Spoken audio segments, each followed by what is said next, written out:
Thanks for joining us for KBOI 2 News Midday. I'm Kelsey Anderson. Now to your top 11 stories at 11 o'clock. The search for a missing toddler in Lemhi County has been called off. 2-year-old Dior Kuntz Jr. was last seen Friday afternoon camping with his family in the Leodore area. That's not far from the Montana border. Search and rescuers were unable to find the boy within a 2-mile radius of the family's campsite.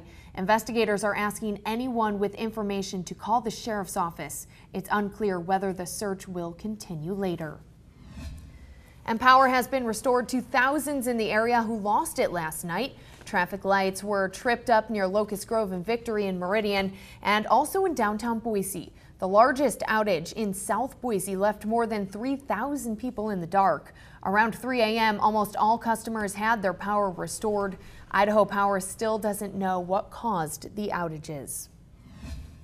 And some wild weather hit Idaho last night. We have some amazing video of a lightning strike in Payette. It was sent to us by Steve Montgomery. He said it was taken by his son. Take a look. There's thunder over there. Crap! Holy crap! Oh my God! Oh my God! Holy crap! Wow, very scary. Steve says his son was standing about 50 feet from where the lightning struck a transformer. Again, this happened last night in Payette. And a storm Saturday left a mess in Boise. The winds uprooted trees on this street in southeast Boise and sent some crashing onto nearby homes. Neighbors say it all happened in a flash. I mean, it came and went in probably 10, 15 seconds.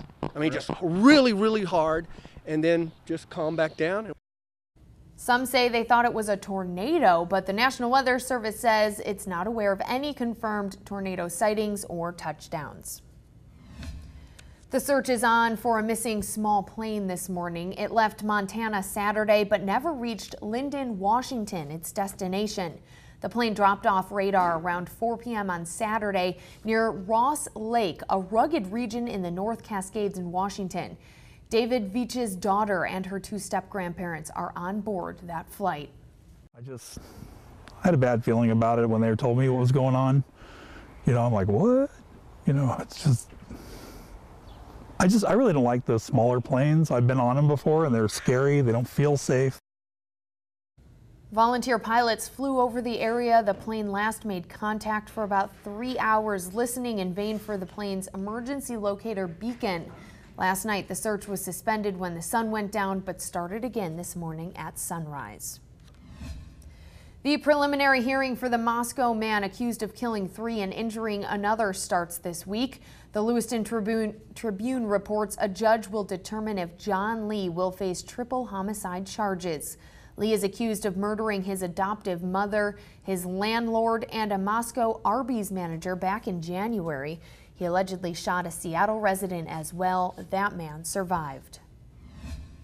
A report by the Associated Press says Governor Butch Otter knew the federal government had withheld funding for Idaho's failed broadband program, even though state lawmakers were in the dark.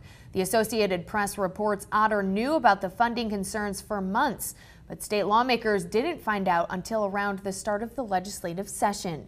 Lawmakers originally approved the $60 million contract precisely because of the promise of those federal dollars. And a heads up for drivers, you can expect more lane closures on the connector this week. You'll see fewer lanes near 27th Street and near Cole and Franklin roads. You'll also notice road work on I-84 east of the Orchard interchange. That work is scheduled to start tonight at 8 and wrap up around 5 a.m. tomorrow. Several other closures are planned throughout the week. A section of Eagle Road will close today and remain closed through early September.